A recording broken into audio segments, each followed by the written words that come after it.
ಮತ್ತೆ ಲೈವ್ ಕರ್ನಾಟಕಕ್ಕೆ ಸ್ವಾಗತ. ಚಿನ್ನಸ್ವಾಮಿ ಸ್ಟೇಡಿಯಂನಲ್ಲಿ ಕಾಲ್ತುಳಿತಕ್ಕೆ 11 ಸಾವು ಪ್ರಕರಣಕ್ಕೆ ಸಂಬಂಧಪಟ್ಟಂತೆ ಮೃತಪಟ್ಟವರಿಗೆ 25 ಲಕ್ಷಕ್ಕೆ ಪರಿಹಾರವನ್ನು ಹೆಚ್ಚಿಸಿದ್ದಾರೆ ಸಿಎಂ ಸಿದ್ದರಾಮಯ್ಯ. ನೋಡಿ, ಆರಂಭದಲ್ಲಿ 10 ಲಕ್ಷ ರೂಪಾಯಿ ಘೋಷಣೆಯನ್ನ ಮಾಡಿದ್ರು ಮೃತರ ಕುಟುಂಬಸ್ಥರಿಗೆ, ಅಂದ್ರೆ 11 ಜನರ ಕುಟುಂಬಸ್ಥರಿಗೆ. ಈಗ 15 ಲಕ್ಷ ರೂಪಾಯಿ ಹೆಚ್ಚಿಗೆ ಮಾಡಿದ್ದಾರೆ. ಅಂದ್ರೆ ಟೋಟಲ್ 25 ಲಕ್ಷ ರೂಪಾಯಿ ಪರಿಹಾರವನ್ನ ಮುಖ್ಯಮಂತ್ರಿಗಳು ಘೋಷಣೆಯನ್ನ ಮಾಡಿದ್ದಾರೆ. ಮಾನವ ಹಕ್ಕುಗಳ ಆಯೋಗದ ಮಧ್ಯಂತರ ಶಿಫಾರಸಿನ ಅನ್ವಯ ಹೆಚ್ಚಳವನ್ನು ಮಾಡಲಾಗಿದೆ. ಅವರು ಕೂಡ ಬಂದಿದ್ರು, ಪರಿಶೀಲನೆ ಮಾಡಿದ್ರು. 10 ಲಕ್ಷ ರೂಪಾಯಿ ಹೆಂಗೆ ಸಾಕಾಗುತ್ತೆ ನಿಮಗೆ, ಕೆಲವೊಂದಿಷ್ಟು ಉದಾಹರಣೆಗಳನ್ನು ಕೂಡ ಕೊಟ್ಟಿದ್ರು. ಜೂನ್ 6ಕ್ಕೆ ಭೇಟಿ ಕೊಟ್ಟು ಪರಿಶೀಲನೆ ಮಾಡಿದ್ರು ಆಯೋಗದವರು. 3 ಸುಮೋಟೋ ಕೇಸನ್ನು ದಾಖಲಿಸಿಕೊಂಡಿದ್ರು ಮಾನವ ಹಕ್ಕುಗಳ ಆಯೋಗದವರು. 10 ಲಕ್ಷ ಪರಿಹಾರ ಜೊತೆಗೆ ಹೆಚ್ಚುವರಿ 15 ಲಕ್ಷ ಹಣ ಕೊಡಬೇಕು ಅಂತ ಸರ್ಕಾರಕ್ಕೆ ಶಿಫಾರಸನ್ನು ಮಾಡಿತ್ತು ಮಾನವ ಹಕ್ಕುಗಳ ಆಯೋಗ. ಈಗ 25 ಲಕ್ಷ ರೂಪಾಯಿ ಪರಿಹಾರ ಕೊಡಲಾಗುತ್ತೆ. ಈ ಬಗ್ಗೆ ಮತ್ತಷ್ಟು ಮಾಹಿತಿ ಕೊಡ್ತಾರೆ ನಮ್ಮ ಪ್ರತಿನಿಧಿ ಎಲ್.ಎನ್. ಸ್ವಾಮಿ. 10 ಲಕ್ಷ ರೂಪಾಯಿ ಇದ್ದಿದ್ದೀಗ 25 ಲಕ್ಷ ರೂಪಾಯಿ ಏರಿಕೆ ಮಾಡಿದೆ. ವಿಪಕ್ಷಗಳು ಕೂಡ ಒತ್ತಾಯವನ್ನು ಮಾಡಿದ್ವು, ಸಾರ್ವಜನಿಕರು ಕೂಡ ಆಗ್ರಹವನ್ನು ಮಾಡ್ತಾ ಇದ್ರು, ಬೇರೆ ಬೇರೆ ರಾಜ್ಯಗಳ ಉದಾಹರಣೆಗಳು ಕೊಡ್ತಾ ಇದ್ರು. ಮಾನವ ಹಕ್ಕುಗಳ ಒಂದು ಶಿಫಾರಸು ಅಂದರೆ 25 ಲಕ್ಷ ರೂಪಾಯಿ ಆ ಕುಟುಂಬಗಳಿಗೆ ಆಧಾರ ಆಗಲಿ ಅನ್ನುವಂಥ ಕಾರಣಕ್ಕೋಸ್ಕರ ಸರ್ಕಾರ ಈ ನಿರ್ಧಾರವನ್ನು ತೆಗೆದುಕೊಂಡಿದೆ ಅನ್ನೋದು ಕೂಡ ಬಹಳ ಸ್ಪಷ್ಟವಾಗಿ. ಈ ಒಂದು ಮೊತ್ತ ಆ ಕುಟುಂಬಗಳಿಗೆ ಹೇಗೆ ಸಹಾಯ ಆಗುತ್ತೆ, ಸರ್ಕಾರದ ಈ ನಿರ್ಧಾರ ಸ್ವಾಗತಾರ್ಹನ ಹೇಗೆ ಅನ್ನೋದು.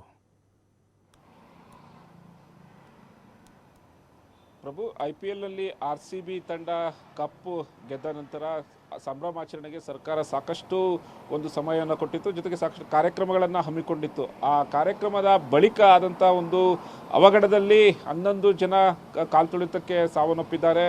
ಸುಮಾರು 40ರಿಂದ 47 ಜನ ಗಾಯಾಳುಗಳಾಗಿರುವಂಥದ್ದು. ಈಗಲೂ ಕೂಡ ಕೆಲವರು ಚಿಕಿತ್ಸೆ ಪಡಿತಾ ಇದ್ದಾರೆ ಆಸ್ಪತ್ರೆಗಳಲ್ಲಿ. ಆದರೆ ಈ ಪ್ರಕರಣ ದುರಂತ ಆದ ಮೇಲೆ ಸರ್ಕಾರ ಒಂದು ಪರಿಹಾರ ಹಣವನ್ನು ಘೋಷಣೆ ಮಾಡಿತ್ತು. 10 ಲಕ್ಷ ಅಂದರೆ ಏನು ಸಾವನ್ನಪ್ಪಿದ ಕುಟುಂಬಕ್ಕೆ ತಲಾ 10 ಲಕ್ಷವನ್ನು ಘೋಷಣೆ ಮಾಡಿತ್ತು.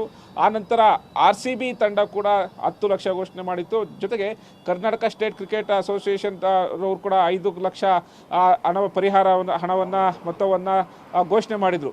ಅದಾದ ಬಳಿಕ ಒಂದಿಷ್ಟು ಸರ್ಕಾರದ ವಿರುದ್ಧ ಸಾಕಷ್ಟು ಆಕ್ರೋಶಗಳ ವ್ಯಕ್ತವಾದವು. ವಿಪಕ್ಷಗಳು ಕೂಡ ಸರ್ಕಾರವನ್ನು ತರಾಟೆಗೆ ತೆಗೆದುಕೊಂಡ್ರು. ಯಾವ ಕಾರಣಕ್ಕಾಗಿ ಸನ್ಮಾನವನ್ನು ಮಾಡುವಂಥ ಸಮಯದಲ್ಲಿ ಸೂಕ್ತವಾದ ಬಂದೋಬಸ್ತನ್ನು ಮಾಡಿರಲಿಲ್ಲ. ಹಾಗಾಗಿ ಸರ್ಕಾರದ ನಿರ್ಲಕ್ಷ್ಯವೇ ಈ 11 ಜನರ ಅಮಾಯಕರ ಸಾವಿಗೆ ಕಾರಣ. ಇದಕ್ಕೆ ಹೊಣೆ ಯಾರು ಎಂಬ ವಿಚಾರವನ್ನು ಇಟ್ಕೊಂಡು ಸರ್ಕಾರದ ವಿರುದ್ಧ ಸಾಕಷ್ಟು ಆರೋಪ ಮತ್ತು ಅಸ್ತ್ರಗಳನ್ನು ಬಿಡೋದಕ್ಕೆ ಶುರು ಮಾಡಿದ್ರು. ಒಂದು ಕಡೆ BJP ನಾಯಕರು ಕೂಡ ಸಾಕಷ್ಟು ಹೋರಾಟಗಳನ್ನು ಮಾಡಿದ್ರು. CM DCM ಸೇರಿದಂತೆ ಗೃಹ ಸಚಿವರು ತಲೆದಂಡ ಆಗಬೇಕು, ಇವರೇ ನೇರವಾಗಿ ಹೊಣೆ ಎನ್ನುವುದು ಕೂಡ ಒಂದು ಆರೋಪವನ್ನು ಮಾಡಿದರು. ಅದೇ ರೀತಿಯಾಗಿ JDS ನಾಯಕರು ಕೂಡ ಇದಕ್ಕೆ ಹೊಣೆ ಯಾರು, 10 ಲಕ್ಷ ಘೋಷಣೆ ಮಾಡಿದಂಥ ಸಂದರ್ಭದಲ್ಲಿ ಅವರ ಮನೆಗೆ ಯಾರು ಮುಂದೆ ಭವಿಷ್ಯಕ್ಕಾಗುವಂಥ ಯುವಕರು ಸಾವನ್ನಪ್ಪಿದ್ದಾರೆ, ಅವರ ಮನೆಗೆ ಮುಂದೆ ಭವಿಷ್ಯದ ದಿನಗಳಲ್ಲಿ ಯಾರು ಕಾಪಾಡ್ತಾರೆ. ಹಾಗಾಗಿ ಅವರ ಮಕ್ಕಳ ಬೇರೆ ಅಂದರೆ ಅಣ್ಣ ತಮ್ಮಂದಿರೇ ಯಾರಾದರೂ ಇದ್ದಂಥ ಸಂದರ್ಭದಲ್ಲಿ ಅವರಿಗೆ ವಿದ್ಯಾಭ್ಯಾಸವನ್ನು ಕೊಡಿಸೋದಕ್ಕೆ ಸರ್ಕಾರ ಮುಂದಾಗಬೇಕು. 1 ಕೋಟಿ ಪರಿಹಾರವನ್ನು ಘೋಷಣೆ ಮಾಡಬೇಕು ಅನ್ನೋದು ಕೂಡ JDS ನಾಯಕರ ಒಂದು ಆಗ್ರಹ ಆಗಿತ್ತು. ಇದಾದ ಬಳಿಕ ಮಾನವ ಹಕ್ಕುಗಳ ಆಯೋಗವು ಕೂಡ ಎಂಟ್ರಿ ಆಗಿತ್ತು. 3 ಕೇಸ್ಗಳನ್ನು ಸುಮೋಟೋ ಕೇಸ್ಗಳನ್ನು ದಾಖಲಿಸಿಕೊಂಡಿದೆ. ಹಾಗಾಗಿ ಆ ಎಂಟ್ರಿ ಬಳಿಕ 25 ಲಕ್ಷ ಹೆಚ್ಚಿನದಾಗಿ ಒಂದು ಮೊತ್ತವನ್ನು ಸರ್ಕಾರ ಘೋಷಣೆ ಮಾಡಿರುವಂಥದ್ದು. ಪ್ರಭು, ಥ್ಯಾಂಕ್ ಯು ಎಲ್.ಎನ್. ಸ್ವಾಮಿ ತಮ್ಮೆಲ್ಲ ಮಾಹಿತಿಗಾಗಿ.